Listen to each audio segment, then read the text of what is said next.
Continuamos caminando el interior del departamento de Colonia y la próxima historia tiene como protagonistas a inmigrantes y a criollos. Aquí la producción es básicamente agrícola. De hecho, su origen tuvo que ver con esta modalidad en una cantidad de sueños que se fueron construyendo entre hombres y mujeres. Si bien la modalidad ha ido cambiando, particularmente con las tecnologías que se usan para extraer parte de esa producción, es el mismo medio que tienen para generar alimentos, no solamente para la zona, sino también para el resto del país y también para las exportaciones. Junto a Sergio Hornos, en Uruguay por Dentro, los invitamos a conocer Ombúes de la Valle.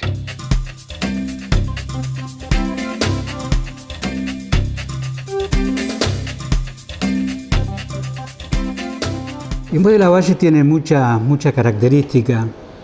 Si partimos de la base que es una colonia piamontesa de origen y que fue una colonia agrícola en principio y que no había interés en que fuera un centro poblado, sino que se fue armando de a poco como consecuencia de que había dos comercios, uno allá en la zona norte, que de repente ustedes filmaron la estancia, la vieja estancia Varela, y otro que es allí donde está la vieja cancha de pelota, que era la pulpería Gastán, que se llamaba.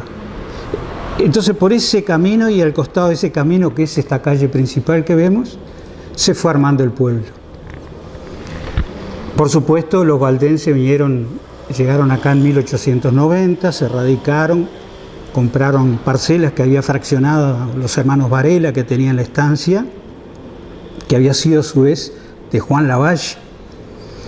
Juan Lavalle vivió del año 1829 a 1839 y acá nacieron dos hijos. Nació María Dolores y Juan Bernabé en el año 31 y 34. Y después se retiró porque era la época eminentemente militar en el Río de la Plata, entre Argentina y Uruguay, en su enfrentamiento, sobre todo acá, entre blancos y colorados y allá entre unitarios y federales. Y se fraccionó esto, llegaron los valdenses y se armó esta colonia que fue evolucionando a través del trabajo agrario, el cultivo de trigo, de maíz, y la evolución y la técnica hicieron que Ombúes fuera uno de los primeros en incorporar la pradera artificial allá por los años 60. Y evolucionó de tal manera que también la planta de silo fue un cambio radical, se cambió la bolsa, la cosecha donde se embolsaba el trigo, el maíz, a el silo donde se depositaba granel. Entonces Ombúes de la Valle es un lugar donde en determinado momento, junto con Dolores, fueron los principales graneros del país. ¿Eso lo mantuvo hasta hoy? Lo mantiene. Ombúes de la Valle, en un martes de feria, cuando la paisanada se dispone a vender, donde ruedan los quesos y los tachos de crema, y los gringos apuran rumbo a lo Charbonnier. Ombúes de la Valle también tiene una gran movida cultural, si se quiere, porque tiene 3 grupos de teatro. Un grupo de teatro ganó el Florencio Sánchez hace 20 años atrás, pero era importante y sigue manteniendo. Hay un grupo coral, hay manifestaciones de todo tipo, musical. Yo tengo un espacio, tenía en la radio que había acá comunitaria, donde rescataba la parte musical. Yo lo que pasaba en ese espacio radial era la música solo de ombuenses. Y había 14 artistas que tenían grabado CD de Ombúes de la Valle. Y eso la gente, eso no trasciende, eso es acá, y la preocupación nuestra, que lo conversamos hace un ratito, que somos unos poquitos que nos preocupamos de eso para que eso trascienda. Y muchas veces trasciende ni siquiera a nivel departamental, es solo a nivel zonal. Porque no hay una preocupación vamos a decir, capitalina o centralista de buscar en el interior la enorme riqueza que tiene desde el punto de vista cultural y desde el punto de vista laboral también. Entonces, Ombú de la Valle sí tiene muchas cosas para mostrarle al país, al departamento primero y al país después. Ese es mi viejo pueblo, que es cuna de campeones. Junto con mis canciones les mando el corazón. Hoy, Ombú es... Hace unos años uno dejaba la bicicleta afuera, dejaba las puertas abiertas, no había ningún problema. Hoy está cambiando eso, cambia todo. Es decir, nosotros notamos como que hay una desidia en la parte, yo no diría juvenil, pero sí en esa juventud que no encuentra de repente en el hogar la educación que de repente le piden a la escuela, a las maestras, porque el niño está la mayor parte en su casa, no en la escuela, y le piden a la escuela que haga el papel de padre que no lo hacen los propios padres. Entonces eso degenera y crea todo un clima distinto en el pueblo que se va notando de a poco. Y sobre todo los más veteranos, acostumbrados a aquella tranquilidad, yo diría pueblerina de hace 20 años atrás, 30 años atrás, encuentran ahí un pueblo que va cambiando. Y no creo que cambie para bien, sino que para mal a veces.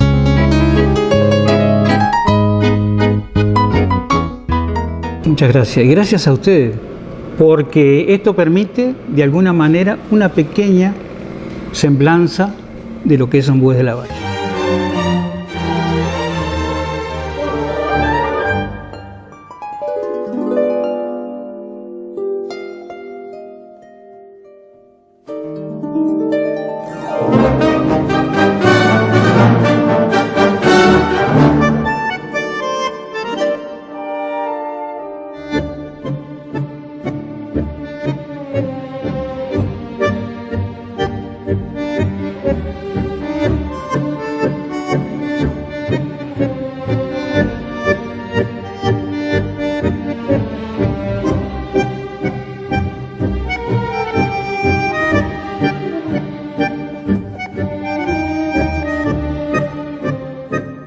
Ombúes de la Valle tiene un lugar que es un ícono de referencia, que durante muchas décadas tuvo esa posibilidad de abrir en forma permanente sus puertas para recibir a distintos artistas, intelectuales. Uno imagina cuántas tertulias trasnochadas se recrearon en este ámbito. Aquí supo funcionar un equipo de fútbol y después esos encuentros de mostrador con historias de aquellos que intentaban construir su propia filosofía de vida. Estamos hablando de la Comparsita, un recuerdo, un rescate de este colectivo que se siente orgulloso de uno de los lugares de referencia para la cultura de Ombúes.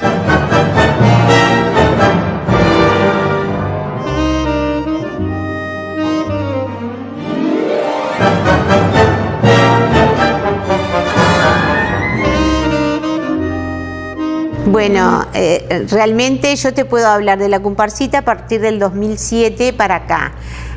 Antes de esa fecha, para mí, desde niña que crecí en Ombúes, hice el liceo en Ombúes, era pasar por la vereda, mirar poco hacia adentro porque solo había una lamparita prendida, era un lugar medio oscuro al cual mi padre frecuentaba lamentablemente con mucha asiduidad.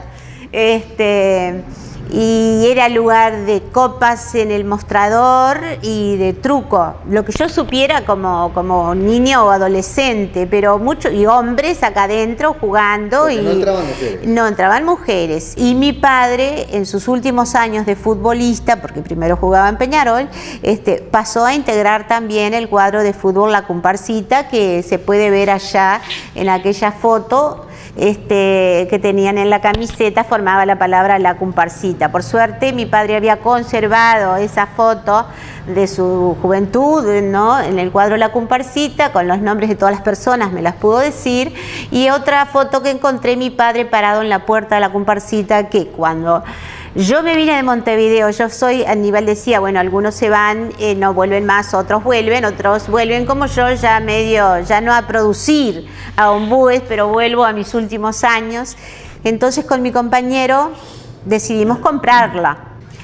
Y fue así que la compramos. Pero después que la compramos dijimos, ¿y qué hacemos? Y bueno, ya que estamos, me dice mi compañero, ¿por qué no la trabajamos como boliche, como está, y vemos qué pasa? Él venía de otra rama, de otro trabajo que nada que ver con el ser bolichero, y yo de dirigir un colegio, te podés imaginar que nada que ver. Bueno, lo cierto fue que estamos tan fascinados con el proyecto que de a poco se nos fue arrimando gente. Uno de los primeros que nos vino a visitar fue Aníbal y el vecino acá, Edito, que tenían también el diario digital y que nos dieron una buena mano publicitando la comparsita. Y entonces nosotros queríamos, sin darle fin a la caña del mostrador y al truco, que eran la esencia misma de este boliche, ¿no? Pero trascender eso, hacerlo más abarcativo, brindar otras cosas, otros servicios. Yo creo que yo debo haber sido la primera mujer que entré a la comparsita. De hecho, mi padre, cuando le pedí la foto y cuando le dije que habíamos comprado la comparsita, mi padre se quería morir. Con 88 años, que una mujer entra a la comparsita. Que yo, la hija de él, además, ¿no? El lugar donde él había pasado noches acá, ¿no? Bueno, y entonces queríamos hacer primero un espacio cultural que trascendiera eso, que era su esencia, pero que podía dar más. Hacer un espacio cultural, y así fue que se hicieron muchos eventos así de teatro, del teatro local, vinieron de grupos de teatro de Carmelo, de Rosario, para el Día del Libro, los profesores del liceo y los alumnos hacían cosas relativas a leer poemas de Benedetti, etcétera, y la comparsita empezó a tener como una magia, que pienso que siempre la debe haber tenido, pero que estaba más dormida, y empezó a aflorar como todo eso, y de golpe nos vimos apoyando a jóvenes que tenían una banda de rock, pero todavía no se largaban a debutar, ¿no? Qué sé yo, le dimos la posibilidad de venir a ensayar y debutar acá a dos bandas de rock, después otro grupo más, chamboneando, que ya venían también hacía tiempo ensayando, pero que nunca se largaban y vinieron y debutaron. O sea, empezaron a venir jóvenes, mujeres, matrimonios y jóvenes, y el espacio cultural. O sea que los tres objetivos cumplidos. Y cuando vimos todo eso, que era lo que a nosotros realmente nos entusiasmaba y nos daba, claro, en el caso nuestro ya éramos mayores y no estaba tan presente la ganancia, el rédito económico que pudiéramos tener. Yo creo que teníamos que poner... Claro, había un sentimiento, había una pasión puesta en eso. No duró mucho porque evidentemente igual había que estar parado atrás del mostrador. Yo también vendía copas, pero yo, por ejemplo, con mi idiosincrasia, cuando los muchachos venían a tomar, le decían: mijo, todavía estás tomando mucho, no, después terminá esa que después te sirvo otra, pero mirá que ya tomaste demasiado. O sea que yo me tiraba en contra por todos lados, porque lo que quería era otro tipo de disfrute y de movimiento acá adentro. Objetivo logrado, fue muy disfrutable. Cuando dejó de ser disfrutable, porque empezamos a cansarnos, estar mucho parado, a veces hasta las 6 o las 7 de la mañana, bueno, la alquilamos y están otras personas alquilando la comparsita. Tuvimos creo que hasta el 2010, 3 años. Muy disfrutables, muy lindos, un proyecto loco, pero de esas locuras que uno se permite a determinadas edades. Así que esa fue mi historia de la comparsita.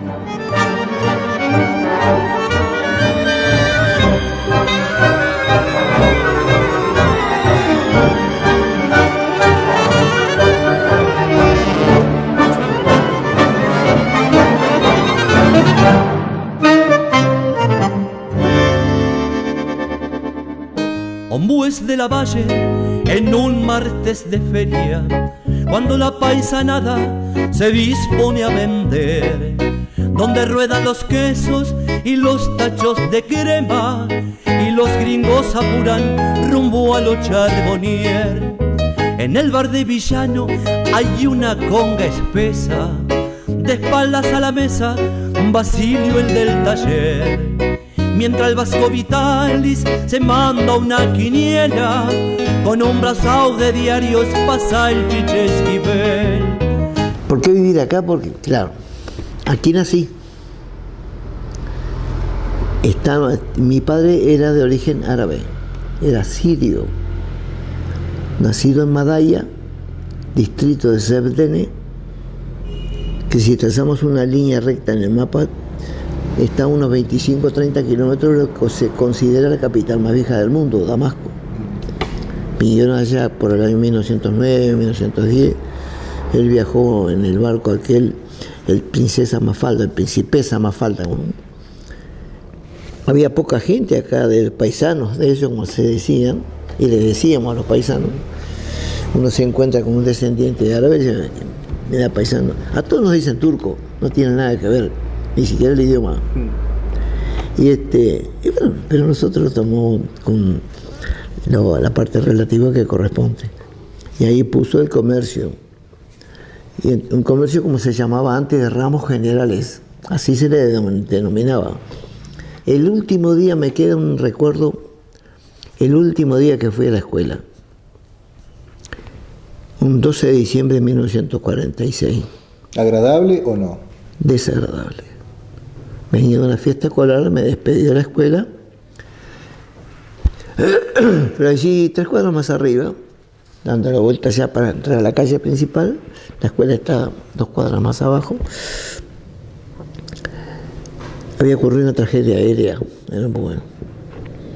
El instructor de vuelo con un joven que estaba estudiando desde esa época, que estaba haciendo también el curso de vuelo, cayeron en un avión, fallecieron los 2. Eso quedó la primera tragedia aérea que hubo en Ombúes. La primera tragedia que hablé del año 46 se repitió en el año 48. El día ese que ocurrió esa tragedia, yo estaba escuchando, trabajando todavía en el centro, 1948, 18 de mayo, escuchando a Carlito Solé, un partido de fútbol con la selección argentina y la uruguaya, que no sé por qué lo han dejado de lado. Se pasó una cosa inédita prácticamente en lo que ha ocurrido acá. Se jugaba la Copa Lipton todos los años. 1948 había una huelga de jugadores profesionales en el Río de la Plata. Y los distintos centros deportivos, círculos de periodistas deportivos, formaron las selecciones, tanto de Argentina allá como acá. Jugaron en el Sisa de Juan Lacase, la selección uruguaya y argentina. El juez era Juan Carlos Armental. Y creo que terminó 1-1, aprovechando el feriado del 18 de mayo. El feriado del 25 era la revancha allá. Se jugó en Buenos Aires. Ganó Uruguay 2-0. Ganó la Copa. Pero como las relaciones eran mucho más tensas que ahora, la cosa es que estaba Perón en ese momento. La Copa no fue entregada al Uruguay. No sé por qué no se recuerda eso. Recién en 1956 Uruguay la cobró. Cae Perón, 16 de septiembre del 55, y fue una delegación entera de gente de radio, de teatro, de deporte, a la Argentina. Ahí recién Uruguay vino a recuperar la Copa. Acoplaba la tragedia esa de que el doctor Horacio Carnel y su piloto Isidro Pérez. Que no se le dé la dimensión. Que nada más el recuerdo, porque un país futbolero como este. ¿Cómo comenzó su interés por la relojería? Mi interés por la relojería nació por la amistad que tuve con quien fue el primero de los que llegó, que era relojero, nacido en Sarandí Grande, en Florida, y se crió en 33, Alpino González Quijano. Y entonces, amistad personal con él desde niño, y me fue gustando un poco la cosa. Y eso fue el inicio de una profesión que tiene hoy en día, que Claro, yo tengo muy limitada ahora el trabajo porque a pesar de que soy jubilado, porque problema de la vista, ¿no? Y entonces alguna cosa siempre hay que hacer para seguir sobreviviendo. Aunque la tecnología convengamos que cambió también. Sí, por eso mismo, claro, ese es el caso, que la relojería convencional, que se le puede llamar así la parte mecánica, hoy se ha trasladado a la electrónica.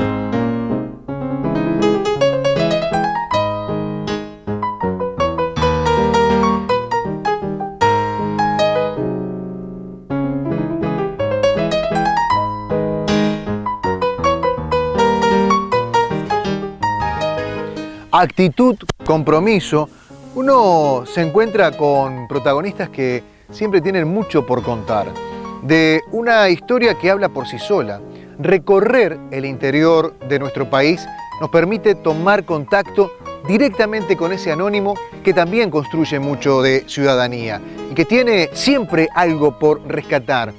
Es lo que ha ocurrido con este capítulo dedicado a Ombúes de la Valle, esa pasión que le ponen los protagonistas a cada uno de los capítulos que recrean a través de inagotables anécdotas que vienen al presente y que forman parte de la identidad de su gente. Ese es mi viejo pueblo, que es cuna de campeones.